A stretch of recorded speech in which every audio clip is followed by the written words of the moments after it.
A'udzubillahi minasyaitonirrajim. Bismillahirrahmanirrahim. Assalamualaikum warahmatullahi taala wabarakatuh.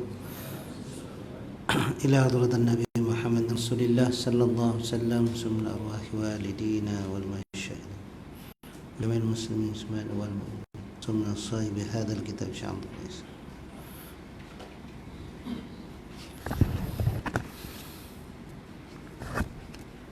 Syarul Fatihah. A'udzubillahi minasyaitonir rajim. Bismillahirrahmanirrahim. Alhamdulillahirabbil alamin. Arrahmanir rahim. Iyyaka na'budu wa iyyaka nasta'in. Ihdinas siratal mustaqim. Siratal ladzina an'amta 'alaihim ghairil maghdubi 'alaihim waladdallin. A'udzubillahi minasyaitonir rajim. Bismillahirrahmanirrahim. Assalamu ala asyrafil anbiya'i. Subhanaka la ilma lana illa ma 'allamtana innaka antas samiul 'alim. Rabbi yassir wa la tu'assir wa la haula wa la quwwata illa billah. Alhamdulillahi rabbil alamin. Alhamdulillah. Qala al-musannif rahimahullah ta'ala wa nafa'na wa iyyakum bi 'ulumi fid dharain amin ya rabbal alamin. Muka surat 34, betul kan? Jadi sebelum kita masuk kepada topik kita, kita ulang kajilah sekali lagi daripada awal tentang apa yang kita belajar, objektif, matlamat, tujuan belajar ilmu tasawuf ini. Jadi tuan-tuan dan puan-puan, alhamdulillah minggu yang kedua kita dapat meneruskan majlis ilmu kita, iaitu dalam ilmu tasawuf. Kalau minggu lepas kita sentuh tentang adab. Apa itu adab? Adab paling tertinggi ialah hudurul qalb, yakni kehadiran hati, penyertaan hati bersama dengan Rabbul Ma'bud, iaitu Tuhan segala makhluk. Tuhan segala makhluk, yakni Allah Ta'ala. Maknanya adab hati, adab roh yang paling bagus sekali.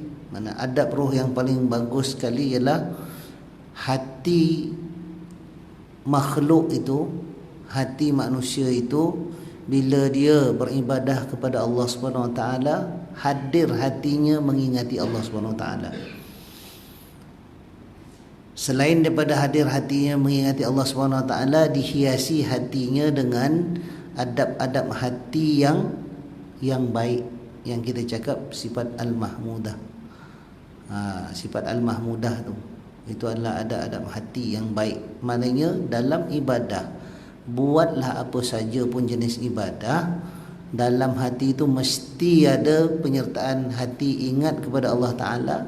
Dan ingat kepada Allah Ta'ala tu adab dia punya cara-cara hati itu ialah bersifat dengan segala sifat yang Allah Ta'ala puji, iaitu sifat-sifat yang baik. Ikhlas, khusyuk kepada Allah Subhanahu Wa Taala, merendah diri, ada rasa takut, khauf ataupun khasyatillah, ada perasaan redha dengan Allah Subhanahu Wa Taala, ada perasaan syukur kepada Allah Subhanahu Wa Taala. Dan kalau kita hiasi hati kita pada ketika kita beribadah kepada Allah Subhanahu Wa Taala dengan perbuatan hati ataupun sifat hati yang Allah Ta'ala larang. Contohnya kita beribadah tapi kita takabur. Kita buat amal ibadah tapi ada ujub, ada perasaan riak, maka teruklah roh ibadah kita itu. Allah Ta'ala tak terima ibadah kita itu. Maknanya Allah Ta'ala pandang buruk roh ibadah yang kita lakukan. Keadaan roh kita teruk sangat pada ketika itu, dan kemungkinan besar amal kita tu Allah Ta'ala tidak terima. Sebab tu apa yang disebut tentang sifat-sifat yang baik itu adalah berkenaan dengan hati. Baik, sekarang ni kita belajar ilmu tasawuf. Dalam satu kitab, Husnul Talattuf fi bayani wujub atas fi bayani wujub at-tasawuf. Okey. Satu, husnul taratuf tu maknanya kebaikan. Fi bayan, di dalam menerangkan kebaikan-kebaikan, maknanya kebaikan-kebaikan. At-talatuf itu kita ada hubungan yang baik. At-talatuf tu macam tu maksud dia, berlemah lembut. Maknanya kita mendalami ilmu tasawuf fi bayani wujub ilmu tasawuf, di dalam menerangkan kewajipan belajar ilmu tasawuf. Jadi ada di dalam tu menerangkan tentang dia umpamakan orang yang belajar ilmu, orang yang tidak belajar ilmu tasawuf ni seumpama orang yang perbuatan orang tu dia hanya bermain-main di pantai. Dia hanya baru main-main saja di pantai. Pergi dekat pantai tapi tak berenang pun, hanya main di pasir itu. Sedangkan tujuan kalau pergi kepada pantai ni, kita nak berenang ataupun nak explore apa yang ada di dalam laut itu. Tetapi orang yang tidak belajar ilmu tasawuf ini, dia hanya seperti orang yang mengetahui zahir-zahir sahaja. Tidak dapat dia punya intipati daripada ibadah itu sendiri. Tak dapat perasaan, hatinya tak ada perasaan terhadap ibadah yang dilakukan. Ni sifat-sifat hati dalam tu.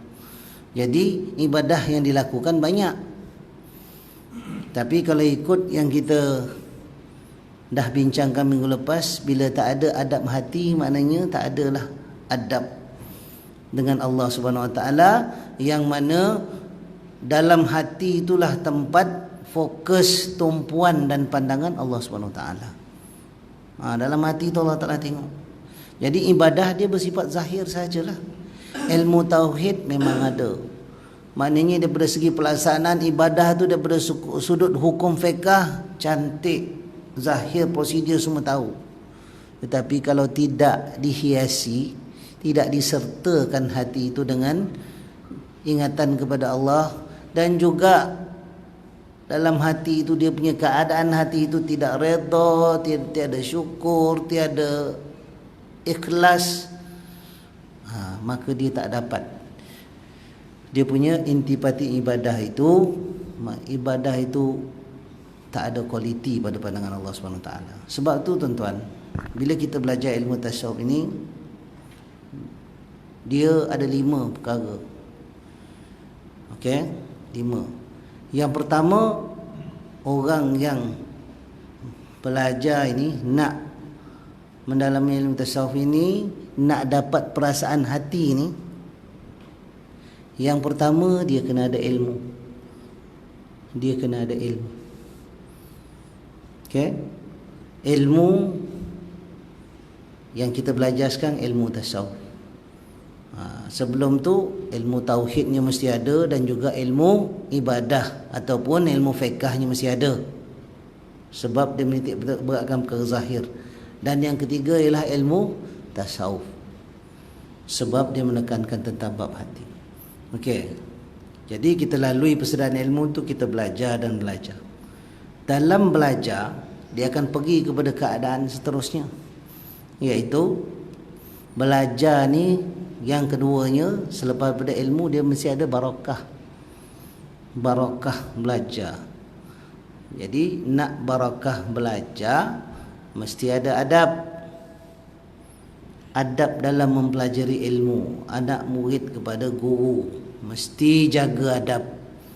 Mesti jaga adab antara anak murid pun. Bila dah ada ilmu, walaupun dah belajar ilmu tasawuf, dia mesti adab, mempraktikkan adab dengan Allah Subhanahu Wa Taala. Adab dengan Allah Taala, adab dengan guru kena ada. Barakah. Jadi barakah ini adalah hidayah taufik yang Allah Taala bagi kepada orang yang ada rasa respect, rasa hormat kepada adab dengan Allah Taala, dan juga adab kepada sumber ilmu itu, iaitu tuan-tuan guru. Barakah. Yang ketiga, dia menjalani pula proses tazkiyah. membersihkan hati. Okey, membersihkan hati. Maknanya berdasarkan contohnya yang kita dah belajar dulu dalam kitab kitab Syarhus Salikin juzuk 3, khatam dah. Maknanya setiap yang diamal yang kita belajar itu ada dalam dia langkah-langkah untuk membersihkan hati. Okey? Langkah membersihkan hati. Dia mesti bukan setakat ilmu tasawuf ini kita cakap tentang bab hati, kita cakap tentang barakah, dia hanya tinggal di dalam kitab saja. Ataupun ilmu tu kita ingat-ingat dalam kepala saja, tak boleh. Dia mesti kena pula melalui proses amalan dia ialah tazkiyatun nafs, iaitu membersihkan hati. Sebab ilmu tasawuf ni dia bukannya ilmu teori sahaja, dia adalah ilmu amali. Kita cakap tentang bab hati sekarang ni, apa usaha kita nak membersihkan hati? Apa usaha kita nak membersihkan hati? Jadi kalau dalam kitab Syarhus Salikin dia ada terangkan berapa cara, berapa langkah kita nak memerhatikan hati kita ni, yang baik dengan yang buruk ni. Antaranya yang teringat, okey, kita ada sahabat yang kita sentiasa berdamping dengan dia, berkawan dengan dia. Sahabat ini akan memberitahu kita tentang kita punya kelemahan diri ataupun kita punya kebaikan, tak payahlah.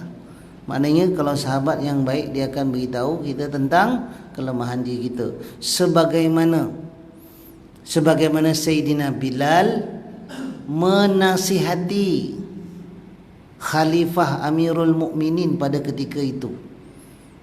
Atas dasar persahabatan, Bilal nasihat kepada Umar, wahai Umar, engkau makan 2 jenis lauk. 2 lauk pun salah makan. Kita jangan cakap lah berkoyan-koyan lauk itu, terutama kalau buffet. Selagi ada, kan? Selagi ada, semua kena penyakit tu. Tak kira lah yang kat bawah dia, kat atas ni pun kalau kena penyakit makan ni memang parah. Okey, ditegur Saidina Bilal, tegur Umar. Masa tu Umar apa title dia? Amirul Mukminin. Kalau dekat Republik Indonesia tu bapa presiden. Ada dia rasa takut? Tak. Dia tegur Umar. Dan Umar bukannya jenis orang yang sombong, orang yang mempertahankan dia punya pendapat sendiri, tak mengira orang lain. Ini pendapat daripada sahabat Rasulullah, muazzinnya Rasulullah sallallahu alaihi wasallam, orang yang awal hidup dia hebat, mempertahankan agama, mempertahankan akidah, diseksa di tengah panas, tetap mulut dia dengan zikir dia Ahad, iaitu Allah Ta'ala Maha Esa. Allah, ya Allah, engkau lah yang Maha Esa. Tu dia. Jadi next bila berjumpa lagi, dia cakap, wahai Bilal, aku telah perbaiki adab makan aku. Sekarang aku makan hanya 1 lauk saja. Macam tu sekali itu sahabat menegur sahabat yang lain. Tengok macam mana orang cross check. Kalau kita jangan cakap, kedua kau pun lebih kurang yang makan macam tu, kan? Baik. Yang kedua, cara seterusnya ialah meneliti dalam masyarakat ini perbuatan-perbuatan yang buruk dan perbuatan-perbuatan yang baik. Memerhati perbuatan-perbuatan yang buruk dan baik dalam masyarakat. Yang baik boleh diikut, dan yang tak baik itu jadi apa? Pengajaran kepada kita. Tapi berhati-hati. Pasal apa? Nilai baik dan buruk tu kalau tak didasarkan kepada wahyu Al-Quran dengan hadis, dia akan jadi apa? suka hati. Standard nilai baik dengan buruk tu mesti kita ukur ikut agama juga. Jadi di situ kita tengok, wah ini tak baik. Kita ingat belajar hadis tu betul lah tak baik ni semua. Macam tu. Cara yang seterusnya dia ada berkaitan dengan poin yang ketiga, iaitu bersuhbah. Tazkiyah, nak membersihkan hati, antara jalannya ialah bersuhbah.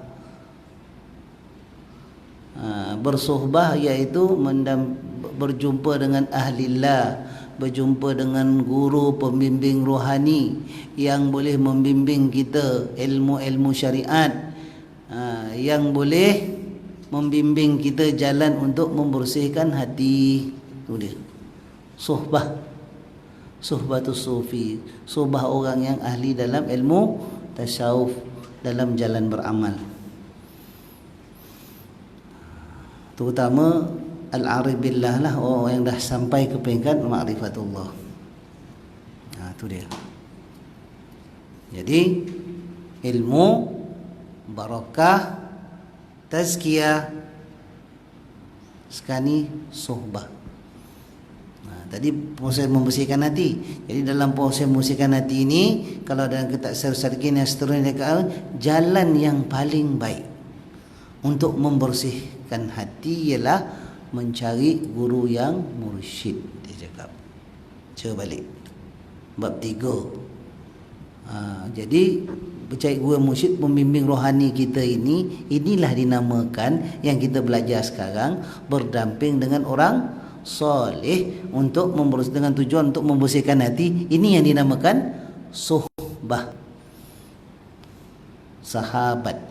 Tapi ini sahabat bersahabat dengan tuan-tuan guru. Mana tuan guru ini selain dia ajar kita ilmu syariat, dia ajar kita ilmu tariqah. Apa itu ilmu tariqah? Dia ajar kita zikir-zikir. Dia cara berzikir yang boleh mendekatkan kita dengan Allah Subhanahu Wa Taala. Dibimbing kita cara berzikir, bukan diajar saja berzikir, tapi dibimbing kaifiah cara-cara berzikir itu. Buka macam mana, tengah dia nak ingat Allah Taala macam mana, penutup dia macam mana. Kalau tengah berzikir jadi macam ni, nak buat macam mana? Ini semua adalah terangkum dalam kita punya pembelajaran dengan mursyid tu, cara berzikir. Ini yang dinamakan suhbatus sufi, bersahabat dengan ahli sufi.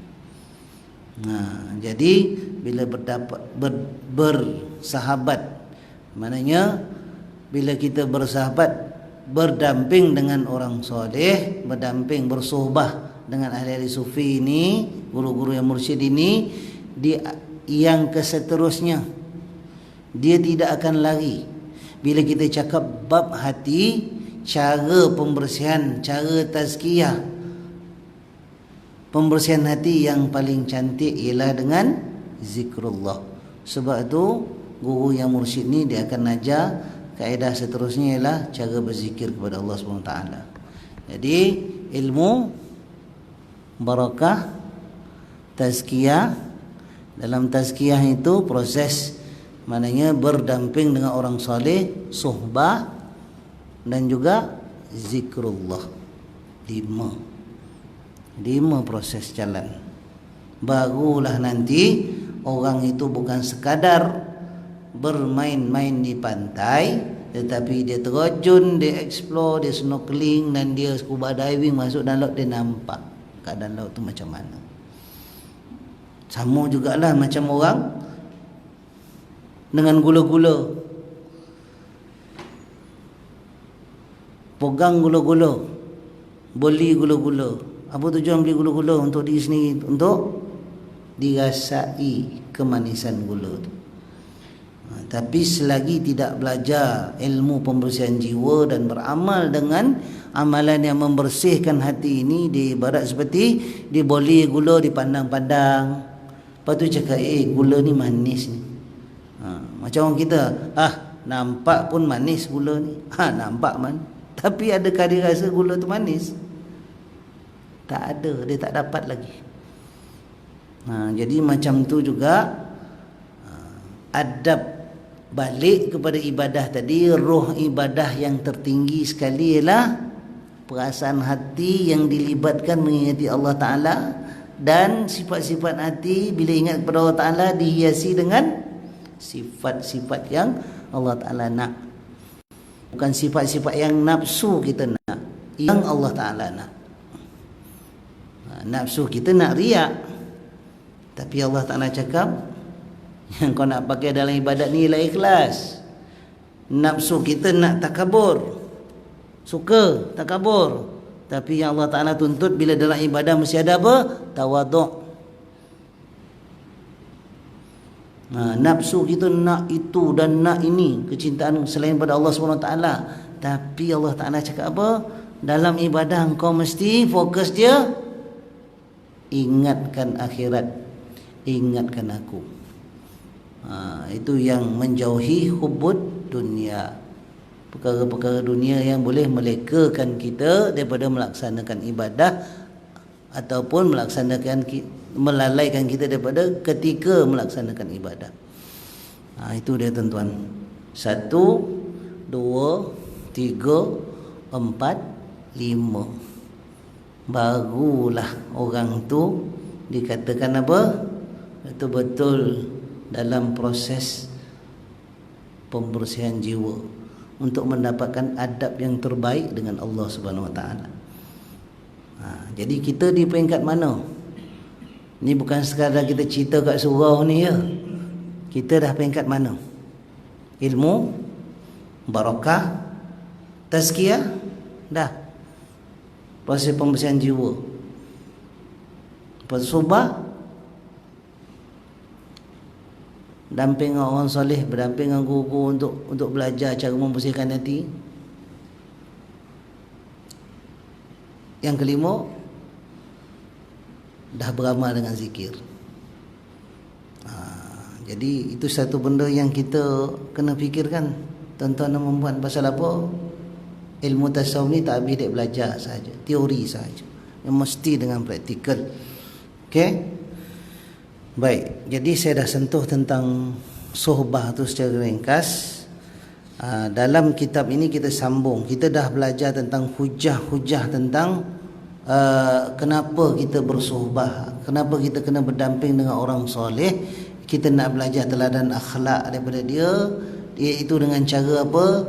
Kita belajar, ambil daripada amalan-amalan zikrullah untuk belajar daripada dia ilmu syariat, belajar daripada dia cara-cara beramal, berzikir yang tujuannya untuk membersihkan hati kita. Jadi dalam Quran dah disebut dalil sohbah. Ingat tak kisah Sayyidina Musa, Nabi Musa dan Nabi Khidir? Kalau dalam hadis pula Nabi terangkan bersahabat dengan orang yang baik dengan bersahabat dengan orang yang tak elok ni. Umpama kita kawan dengan toke minyak wangi dengan toke apa? Toke welding, pandai besi. Maknanya kalau kita berkawan dengan, kita berdamping, kita bergaul dengan toke minyak wangi, kita dapat kebaikan dia. Itu dalil. Dan juga selepas daripada itu kita belajar pula kata-kata ahli hadis, ulama-ulama besar, ahli-ahli tafsir, muhaddisin tentang apa? Sohbah. Sekarang ni kita sampai kepada kata-kata al-arifin billah. Kata-kata arifin billah maknanya apa pendapat orang yang telah menjalani ilmu pembersihan jiwa. Orang tu dulu memang kalau bersyariat cukup handal, dan dia juga melalui jalan sohbah ini sampai ke peringkat pembersihan jiwa ataupun hatinya ke peringkat yang tertinggi, iaitu ma'rifatullah. Orang ini dipanggil al-arifin billah, al-arif billah. Jadi contohnya siapa?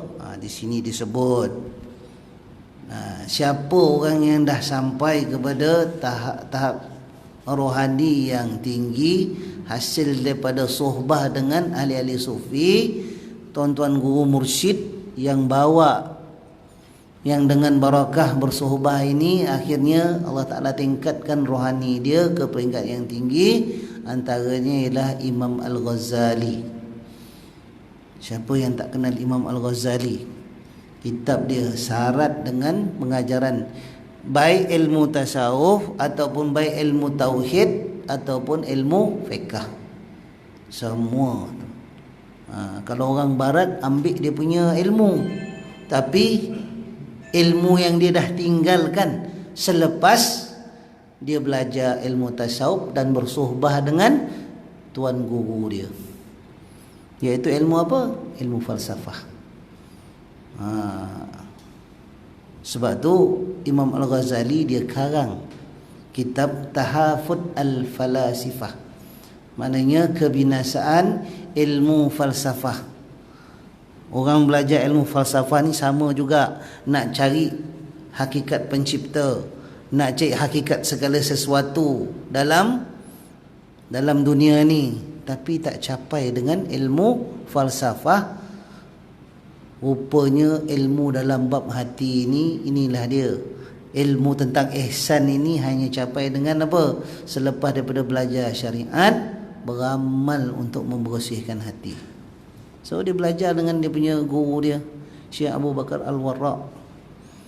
Antaranya dia belajar dan dia mengalami dan dia menjalani proses pembersihan hati itu, berzikir, berkhulwah di masjid apa? Masjid Umayyah di Syria selama 10 tahun. Itu dia. Jadi dia jalan dan akhirnya Allah Ta'ala bagi macam-macam hidayah taufik kepada dia dan dikongsikan perjalanan pengalaman dia dalam ilmu tasawuf serta ilmu yang dia belajar dengan tuan guru dia itu. Itulah yang dia nukilkan dalam kitab Ihya Ulumuddin, apa? Minhajul Abidin, semua Bidayatul Hidayah. Itu dia. Semua dikumpulkan kat situ. Jadi untunglah. Dan kita pula membaca kitab Imam Al-Ghazali. Sebab tu kitab Ihya ni salah satu daripada teks penting dalam ilmu tasawuf. Imam Al-Ghazali tulis benda tu berdasarkan kepada apa? Dalam proses dia Allah Ta'ala bagi hidayah taufik, bersih hati dia tu, dia tulis kitab tu. Kedua kitab Ihya Ulumuddin. Okey. Jadi sekarang ni kita pergi kepada yang kedua, iaitu Al-Amir Abdul Qadir Al-Jazairi. Berkata Al-Amir Al-Arif Billah Abdul Qadir Al-Jazairi dalam kitab beliau yang bernama Al-Mawaqif, pendirian ke-151, Allah Ta'ala berfirman sebagai menceritakan kata-kata Nabi Musa kepada Khidir alaihissalam. Qala a'udzubillahi minasyaitonir rajim. Qala lahu Musa hal attabi'uka ala an tu'allimani mimma 'ullimta rusyda. Nabi Musa berkata kepada Khidir, Sayyidina Khidir, bolehkah aku mengikutimu supaya kamu mengajarkan kepadaku ilmu yang benar di antara ilmu-ilmu yang telah diajarkan kepadamu. Maknanya ketahuilah apabila seorang murid hanya mendapat manfaat daripada ilmu serta ahwal syekh apabila dia benar-benar tunduk kepadanya. Maknanya setelah susah payah Nabi Musa dalam cerita yang dikisahkan dalam suratul Kahfi itu mencari Sayyidina Khidir ni, susah payah dia ditemani oleh dia punya pengikut dia. Akhirnya dia berjumpa dengan Sayyidina Khidir. Di situlah dia menundukkan diri dia, cakap, boleh ke aku ikut engkau supaya engkau ajar aku ilmu yang benar di antara ilmu-ilmu yang telah diajarkan kepadamu oleh Allah Subhanahu Wa Taala. Sebab Allah Taala cakap Musa, bila Musa rasa dia adalah orang tanya dia, wahai Nabi Allah, siapakah orang yang paling alim di antara kita ni? Jadi Nabi Musa cakap, akulah yang paling alim. Lalu Allah Ta'ala tegur dia. Belum lagi, ada lagi. Nak jumpa orang dia, Allah Ta'ala bagi ilham kepada Nabi Musa untuk mencari Sayyidina Khidir. Kita dah baca dah cerita ni.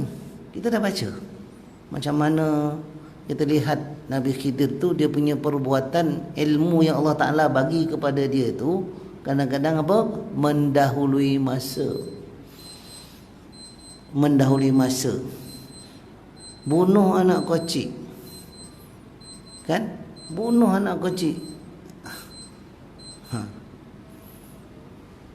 Itu yang Piramli, arwah Piramli buat kelakar dia, kocik-kocik tak nak mampus, dah bosan menyusahkan orang dia, macam tu.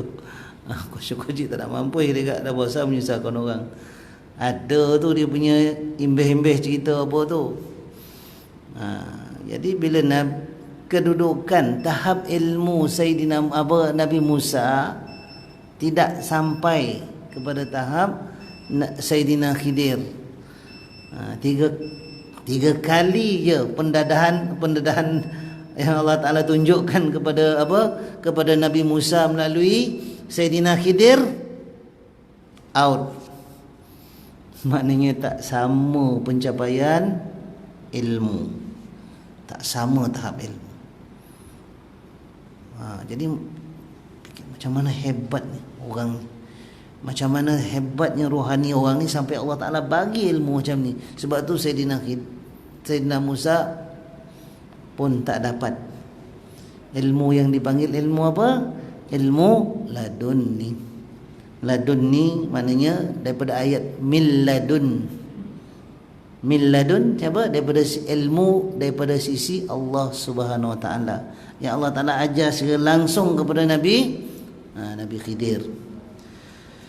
Ketahuilah, bila seorang murid itu hanya mendapat manfaat daripada ilmu serta ahwal syekh apabila dia benar-benar tunduk kepadanya, menuruti suruhan dan larangannya, di samping meyakini guru itu memerlukan kelebihan dan kesempurnaan. Jadi murid itu hanya dapat manfaat daripada tuan guru yang bimbing rohani dia sekiranya dia taat kepada guru, dia ikut cara guru tu betul-betul, dan dia yakin. Bila tengok cara guru dia walaupun pelik, dia yakin macam mana Sayyidina Musa tu Nabi Musa tu 3 kali dites, akhirnya sampai berkobar. Sebelum tu pun Sayyidina Khidir ni dah maklum ke, kau tak akan dapat sabar dengan aku bila belajar ni. Dia dah bagi tahu spek tu dah, kau tak akan sabar. Tak, aku akan cuba sabar.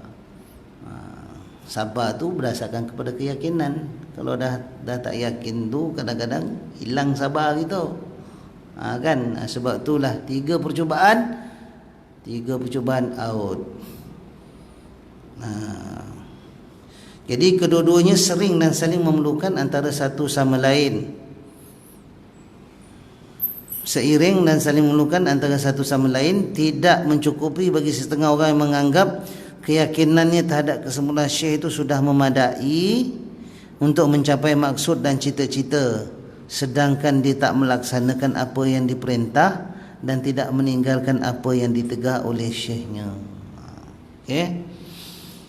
Sedangkan Nabi Musa sendiri dengan ketinggian dan kemuliaan kedudukannya telah meminta untuk bertemu dengan Khidir dan bertanya bagaimanakah cara untuk menemuinya.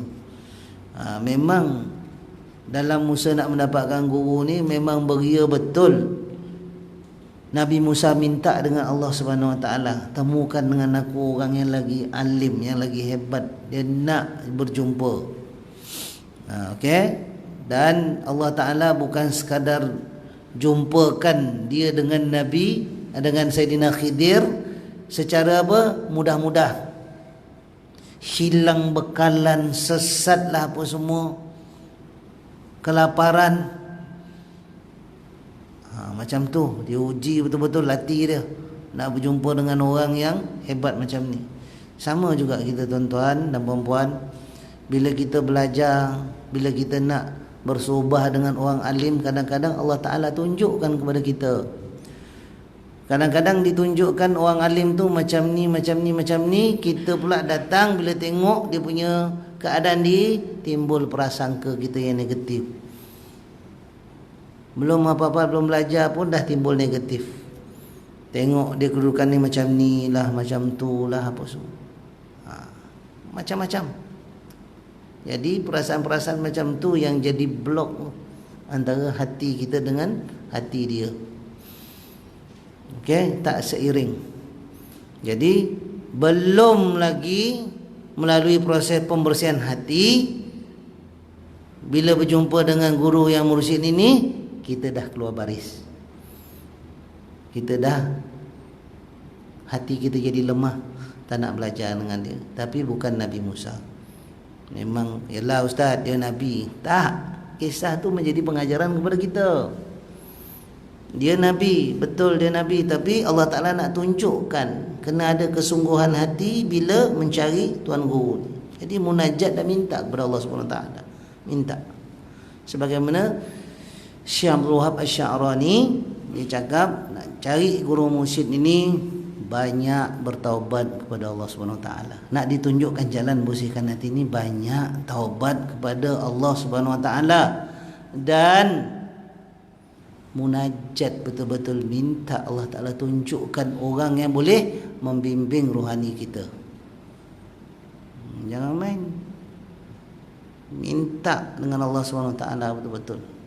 Depan multazam, jumpa orang yang alim ulama, minta Tuan doakanlah saya supaya hati saya ini Allah Ta'ala temukan dengan orang yang boleh membimbing saya, rohani saya ini jadi baik, adab saya dengan Allah Ta'ala jadi baik. Macam tu requestnya. Bangun tengah malam, cari masa yang mustajab doa. Itu je kita punya apa, supaya Allah Ta'ala bagi kita jalan tu, dan kita pun Allah Ta'ala golongkan di kalangan orang yang at-tawwabin. Allahumma ja'alni minat tawwabin wa ja'alni minal mutatahhirin.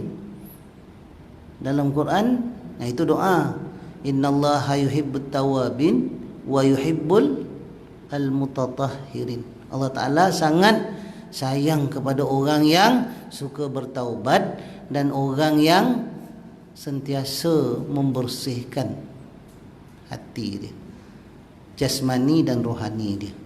Al-mutatahhirin, orang yang suka melakukan pembersihan. Jadi kita tafsiran dia pembersihan zahir dan batin lah. Baik. Sebagaimana dalam musafir tersebut baginda menempuh berbagai kesusahan, bahaya dan kepenatan, sebagaimana katanya, laqad laqina min safarina hadza nasaba. Sesungguhnya kita telah merasa letih kerana perjalanan kita ini. Keluar cakapnya dekat dia punya orang pengiring dia tu, letih betul lah nak mencari ni. Macam tu lah bahasa pilah, letih litak den nak mencari ini. Tetapi sebaik saja tidak mentaati satu saja larangan Khidir alaihissalam, segala kesusahan dan pengorbanan yang dilakukan oleh Nabi Musa tidak mendapat manfaat dari ilmu yang dimiliki oleh Khidir. Sebagaimana Nabi Khidir berkata, Sayyidina Khidir berkata, fala tas'alni an syai'in hatta uhditha laka minhu dhikra. Maka janganlah kamu tanyakan kepadaku tentang sesuatu apapun sampai aku sendiri menerangkan kepadamu. Bila jadi peristiwa-peristiwa tu, sebenarnya sebelum tu apa arahan daripada tuan guru tu, jangan kau tanya apa-apa. Lepas ni sampai nanti dia cerita, saya ceritakan baru. Tapi 3 keadaan tak tahan nanti. Sama juga dengan kalau kita bertemu dengan guru pembimbing, ini dah dia. Ikut segala apa yang dia suruh, tinggalkan apa yang dia larang. Pasal apa? Ulama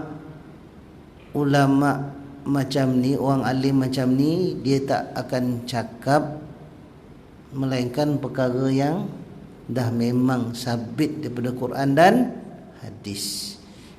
Orang macam ni biasanya dia beradab dengan adab Rasulullah sallallahu alaihi wasallam. Sebab tu istilah dalam buku ni tuan-tuan akan baca, mencari pewaris Muhammadi.